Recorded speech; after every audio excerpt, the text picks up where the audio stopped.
Hello बच्चों, let's read this question. The question says that from the top of a hill, the angle of depression of two consecutive kilometer stone due east are found to be 30 degree and 45 degree.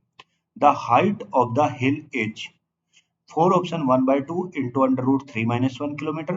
B option 1 upon 2 under root 3 plus 1 kilometer. C option under root 3 minus 1 kilometer. D option under root 3 plus 1 kilometer. ये बोलता है एक कोई हिल है, उसके top से जो angle of depression है किसका, दो स्टोन्स का, जो कितने किलोमीटर पे है, एक एक जिनके बीच की डिस्टेंस कितनी है, 1 किलोमीटर है, और वो किधर, ईस्ट की तरफ, are found to be 30 degree and 45 degree. मान लो ये कोई मेरा एक टावर है, ये जी, और यहाँ पे ये कोई एक पहला स्टोन है, ये कोई दूसरा स्टोन, ये जी, और इन दोनों स्टोन के जो बीच की डिस्टेंस है वो 1 किलोमीटर, उसने बोला ये जी 1 किलोमीटर है। अब यहाँ से यहाँ तक की डिस्टेंस नहीं पता, अब बोलता है इसके जो यहाँ से यहाँ तक का जो ये एंगल ऑफ डिप्रेशन है, पहला ये और दूसरा ये, तो जो ये एंगल ऑफ डिप्रेशन है, अगर मैं यहाँ से एंगल ऑफ डिप्रेशन बनाऊं तो ये वाला एंगल ऑफ डिप्रेशन 30 डिग्री का है, और ये वाला जो एंगल ऑफ डिप्रेशन है कितना, 45 डिग्री का है।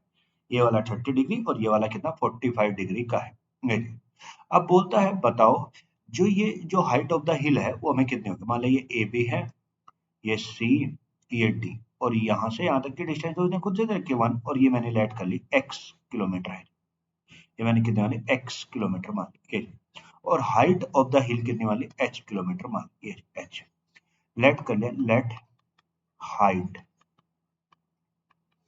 Of hill equal to h kilometre. ये दूसरा मैंने मान लिया BC कितना मान लिया, x किलोमीटर मान लिया। ये अब यहाँ पे आपने देखा, यहाँ पे आप जानते हैं जो मेरा एंगल ऑफ डिप्रेशन होता है वही मेरा क्या होता है, एंगल ऑफ एलिवेशन। ये जितना ये वाला एंगल होगा ना, जितना ये वाला, उतना ही ये वाला भी होगा, क्योंकि ऑल्टरनेट एंगल बनाते हैं ये।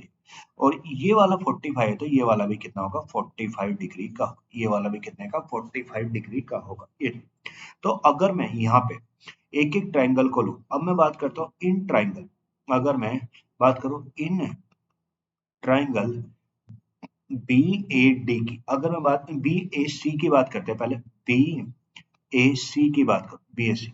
अब देखो ये थीटा है, तो थीटा के सामने वाली साइड क्या होती है, परपेंडिकुलर होती है। ये क्या हो गया, बेस हो गया ये।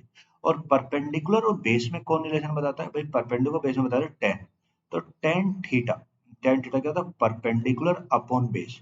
तो परपेंडिकुलर है कितना, ए बी अपॉन कितना, B C, A B upon B C.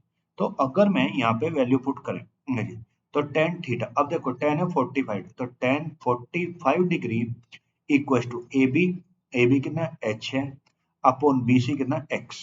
तो टेन 45 होता है कितना, 1 होता है 1। तो ये होगा 1 equal to H upon X. तो एच किसके बराबर आ गया, एक्स के बराबर, यानी एक्स और एच के आगे बराबर आ गया।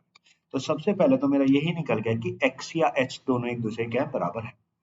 अब हम दूसरा ट्राइंगल लेते हैं। अब हम कौन से ट्राइंगल की बात करें, इन ट्राइंगल, इन ट्राइंगल की बात करते हैं, A D, A D B की बात करें, ए डी बी की।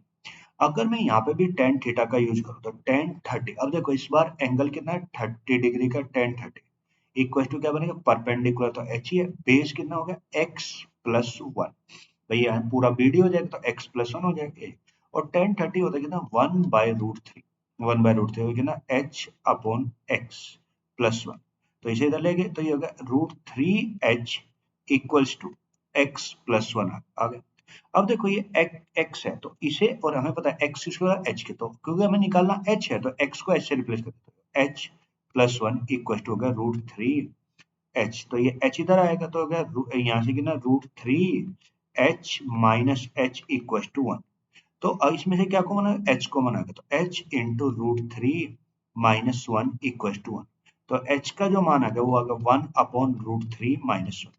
तो सबसे पहले तो मैंने ये वन एच के मान निकाले कि 1 अपॉन √3 माइनस 1 हो गया ये। तो ये हो गया। तो अगर मैं यहाँ पे इसे रैशनलाइज कर दूं, तो रैशनलाइज करेंगे क्योंकि नीचे अंडर रूट में है, और हम कभी भी नीचे अंडर रूट में नहीं जोड़ते, तो इसे रैशनलाइज करेंगे तो उसे करने के लिए √3 प्लस 1 से ऊपर और √3 प्लस 1 से नीचे मल्टीप्लाई। तो कितना हो गया, ऊपर तो √3 प्लस 1 हो गया ये जी, और नीचे क्या बना भाई, अगर a माइनस बी और a प्लस बी, तो हम जानते हैं a माइनस बी और a प्लस बी क्या होता है, ये होता है ए स्क्वायर माइनस बी स्क्वायर होता है। तो अगर रूट थ्री का स्क्वायर 3 - 1, तो अगर रूट थ्री प्लस 1 अपॉन कितना 2।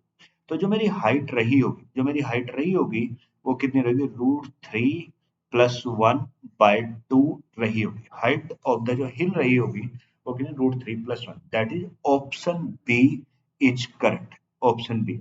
Hope you will understand it. Thank you and best of luck.